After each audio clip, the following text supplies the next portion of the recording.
My first image of the natural world was looking out a window and watching snowflakes come down. And I was just mesmerized by the snowflakes. I just thought they were magical. And they still are. I just am fortunate to be nourished by the natural world.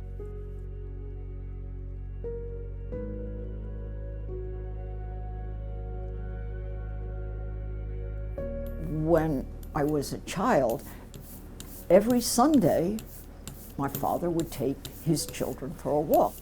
Those were times I looked forward to enormously.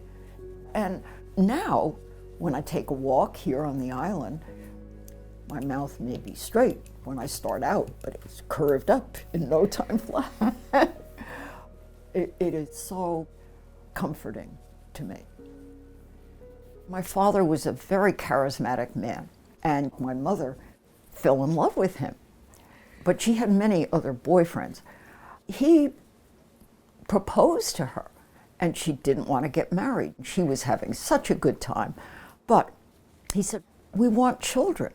So she agreed to marry him, and they went down to City Hall and got married. And she left New York City and went out to rural New Jersey where there was no running water, no electricity, immediately got pregnant and had me, and then 15 months later had my sister. She was a really hardworking woman.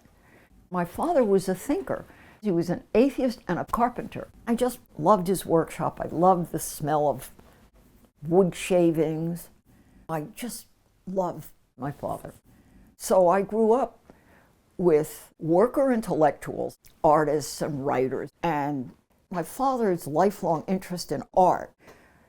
He took us as little children to the Metropolitan Museum. I remember there was a huge Van Gogh show, and it was like being in a starry night. I was in it. It was just thrilling. He revered art. He had a lot of artist friends, and I hero worshiped them. And I would love to have been an artist, but I just had no talent. I really disliked school. I don't like institutions. I don't care for hospitals or offices. I feel the absence of trees. I wanted to go to Cooper Union, but I didn't get into it. So I went to Pratt for a year. And then I thought, I have the skills, I'm going to take the test again. I didn't tell anybody because I thought I'd surely fail. But I passed. And Cooper Union was free. Cooper Union was geared to, you are going to be an artist. It was just heaven for me. I had all wonderful teachers. And I made my first woodcuts there. And I loved woodcutting.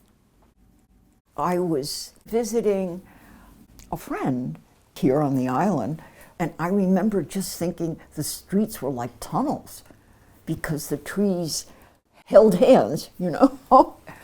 So that was my first memory of the island. When I came up here permanently, I did a lot of landscape painting, but I was very drawn to the woodcuts. Then when I started keeping company with Nelson, we would go to Tisbury Great Pond, and what did I have to do in a canoe while Nelson was writing? He was just always occupied. So what did I have to do except draw? So I started taking little notepads, and first I drew, the trees, the sky, and then I began to notice the water and that it had geometry, it changed, it had color, and I started making drawings of the water, and I got fixated on that. He respected when I said, "I'm not finished yet." He just was in love with my work and was so respectful of what I did. I was not used to that. It was a wonderful partnership. We were really respectful of each other's spheres. And the woodcuts, I would look at them and I can't believe I did that. You know, they were really stunning. I could bend the wood to my will. I couldn't bend the canvas to my will. I was sad to give up the painting, but I didn't have time to do both. I have never regretted it. I love the carving, and I love the printing, and I love the drawing for the woodcut. But I really do have no talent. I just do it by persistence, and because I want to do it so much. I can get lost in it and not think about anything else. And who amongst us can do that?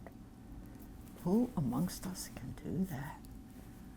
And then when I go to bed at night, the colors and shapes are in my mind. And I think anybody who doesn't enjoy colors and shapes is, it's sad, you know?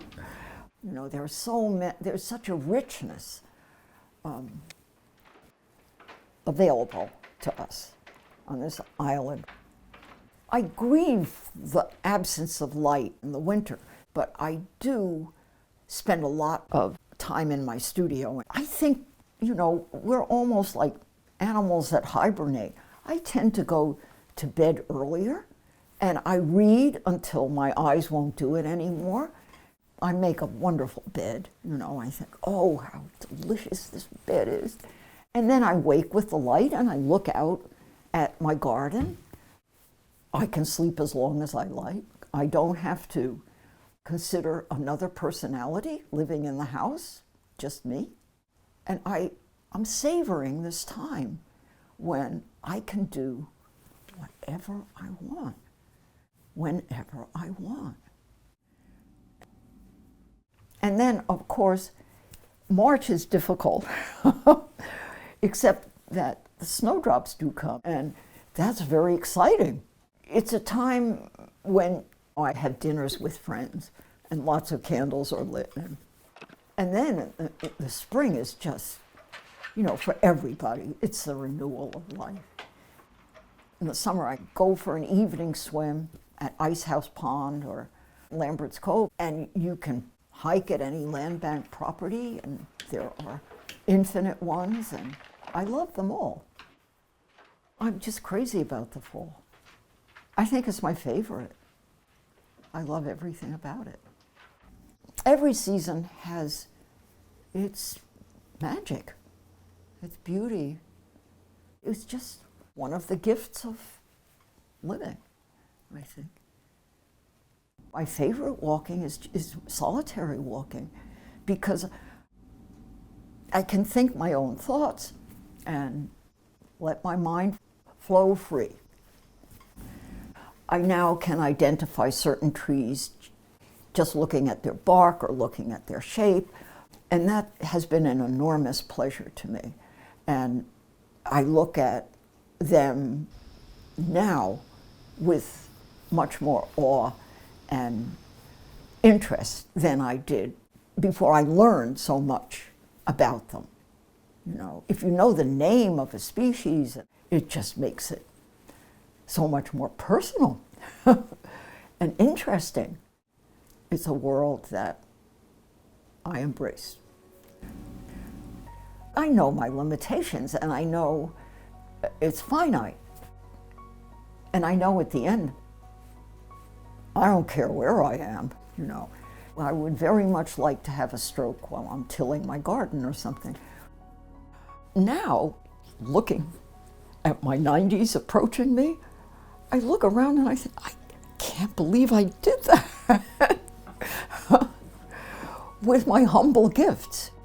I think if you're compelled to make something, as I am, and you're calmed and nourished by the natural world, and you love your friends and they love you, and you have something to read of an evening, what more would you need? It's so privileged. It's so privileged. I consider my work honoring the mystery and beauty of this world. I have this little enclave, and I'm surrounded by woods and people I love. And it works for me, for my little time on this planet. And I appreciate that. I think that's all we can do.